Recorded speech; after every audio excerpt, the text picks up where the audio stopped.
Good morning, everybody. Welcome to the program. It's Wednesday, October 21st. Coming to you live from our studio in Seoul, I'm Kim Mo-kyun. Before we get started, these are the stories we're following at the top of the hour. Concerns have been mounting as another person, a man in his 80s, died after getting the government's seasonal flu vaccine in South Korea, raising related deaths to a total of 3. The COVID-19 pandemic is worsening in Europe, with the UK reporting more than 21,000 new infections in a day and Italy imposing a nighttime curfew to curb the rise in cases.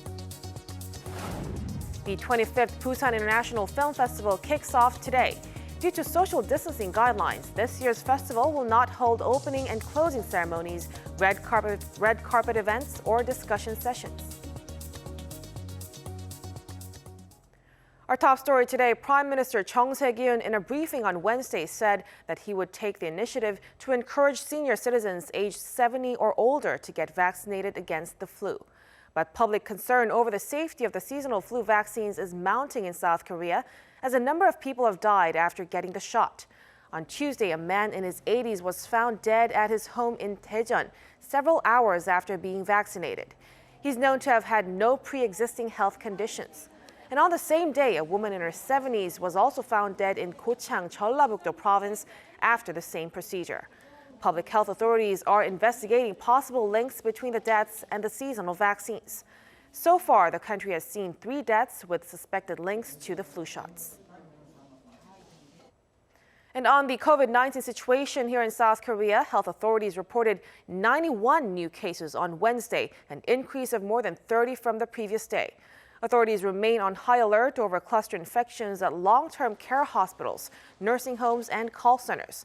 Of the new cases, 57 were locally transmitted, most of which were in the greater capital area. 34 cases were from overseas.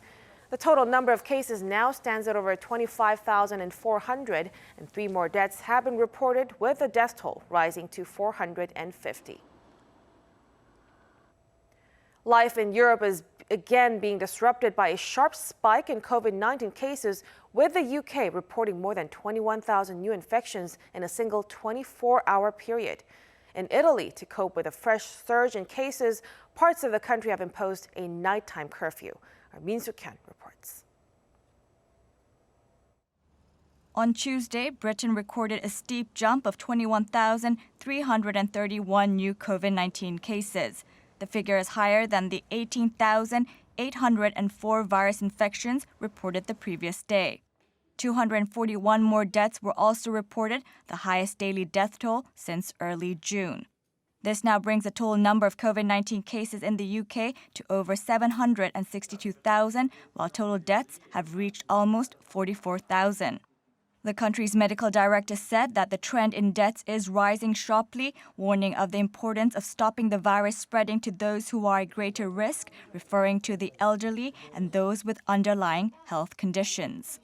Last week, tougher COVID-19 restrictions took effect, with pubs, bars, and restaurants closed for some parts of the country, with only takeaway services allowed. This evening, informed by the data that we've just seen, I can announce that Greater Manchester will move to the very high alert level. That means that pubs and bars must close unless they're serving substantial meals. Households. Over in Italy, parts of the country are introducing a nighttime curfew to contain a surge in COVID-19 cases. Starting Thursday, the northern region of Lombardy plans to impose the measure to discourage people from late-night gatherings between 11 p.m. to 5 a.m. the following day. People can only leave their home for health reasons or for work. The curfew is expected to last for 3 weeks until November 13.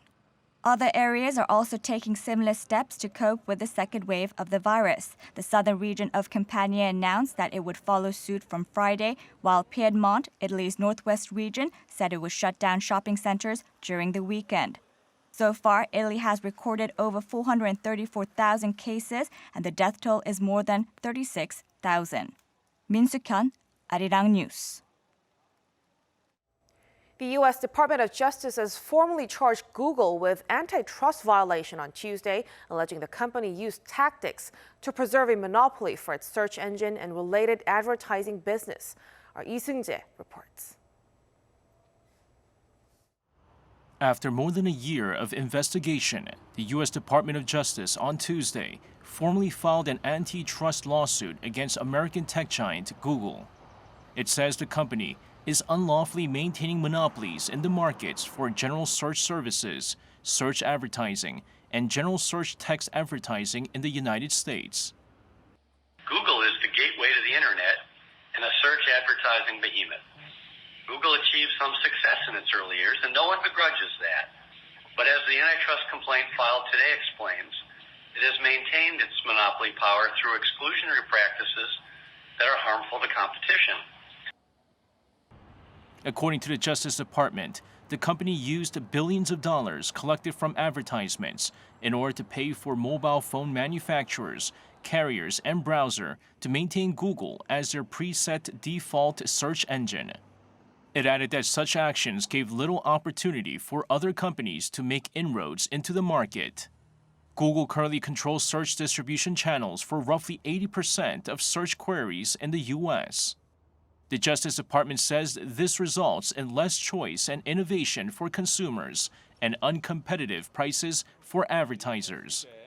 Google's chief legal officer, Kent Walker, claims the lawsuit is deeply flawed, saying people use Google because they choose to, not because they're forced to or because they can't find alternatives.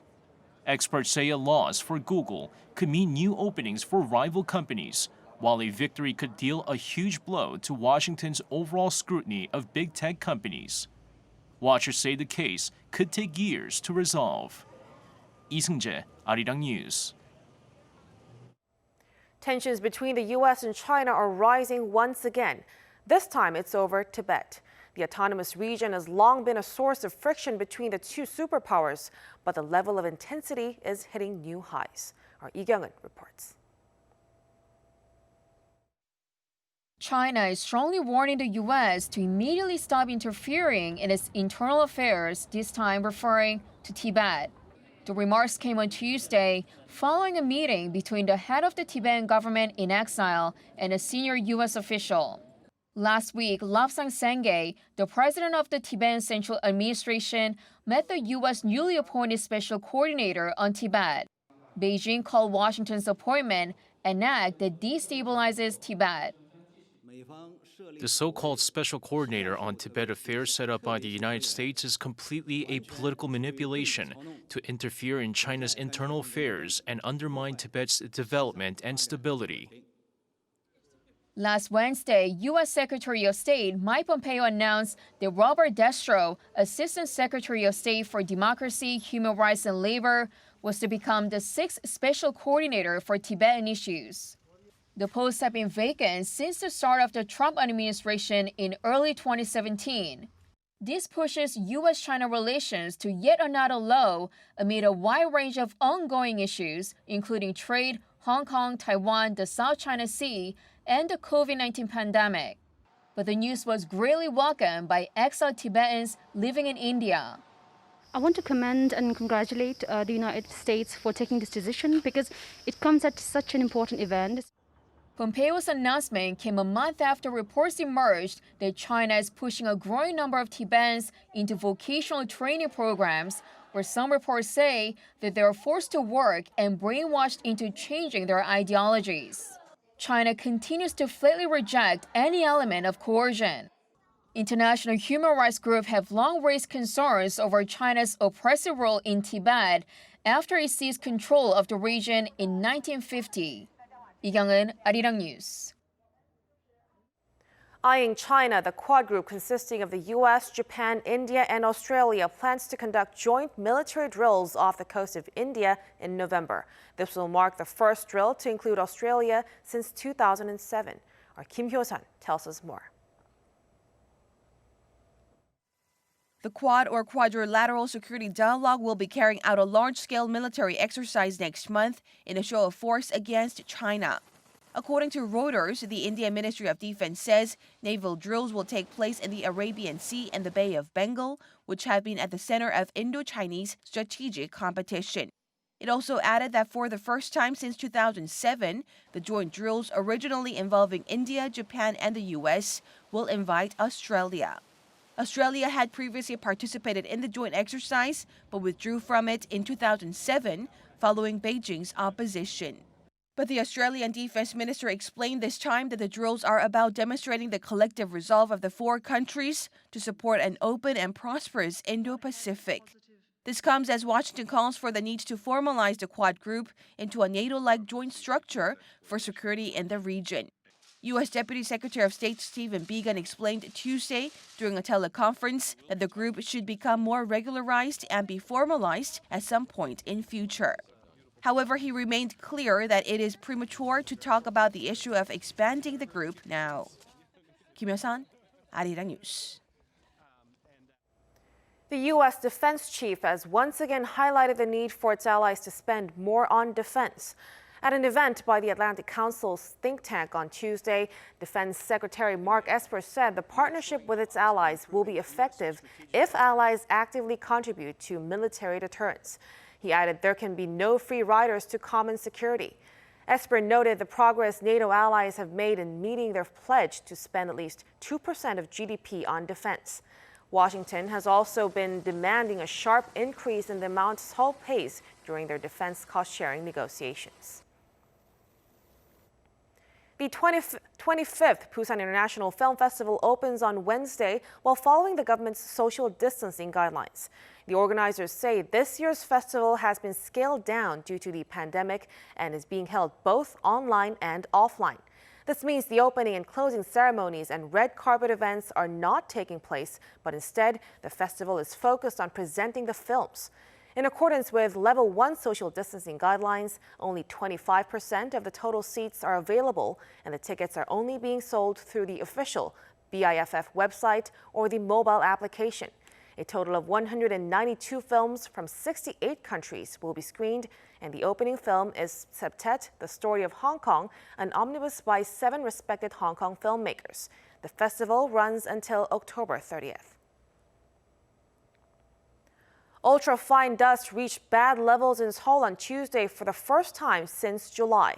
Experts forecast the levels will worsen starting next month as the cold winter and the Chinese heating season approaches. Our Choi Min-jung has more. Ultrafine dust levels in Seoul were raised to bad on Tuesday. According to the Korea Environment Corporation's Air Korea, it was the first time in 110 days to reach such levels, with some parts of the capital area recording over 100 micrograms at dawn, which is 3 to 4 times more than on ordinary days. However, the situation will slightly improve this afternoon.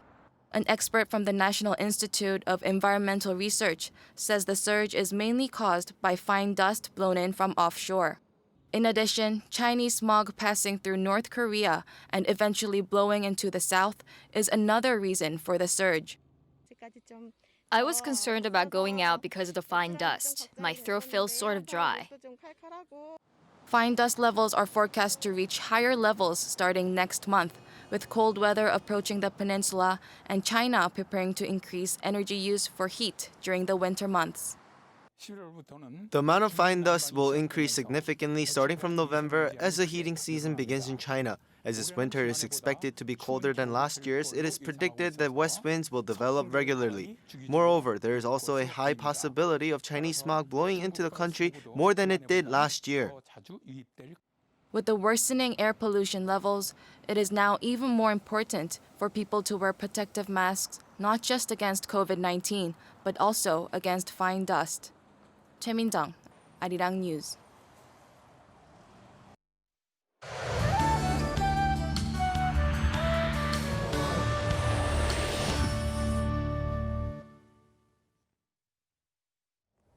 Good morning. We have a breathable air quality in the capital area today, but Chungcheong-namdo province and Jeollabuk-do province are still trapped under high levels of ultrafine dust with advisories still in place. Then yellow dust will blow in tonight and boost dust levels in central parts of the country again tomorrow. Lots of clouds are hovering over the country today, and those in the south and on Jeju Island will see rain from late afternoon. And Jeju and the south coast will see up to 40 millimeters, while north central regions will also see light rain at night. And after this span, the rain lets up. Chilly air moves in. And lows in Seoul on Friday will drop to just 5 degrees Celsius. And it's going to feel like winter in Seoul on Saturday morning. Lastly, checking on today's highs. Most parts will see highs 2 to 3 degrees lower this afternoon compared to yesterday. Seoul topping out at 18 degrees, Daegu at 19 degrees this afternoon. That's Korea for you, and here's a look at the weather conditions around the world.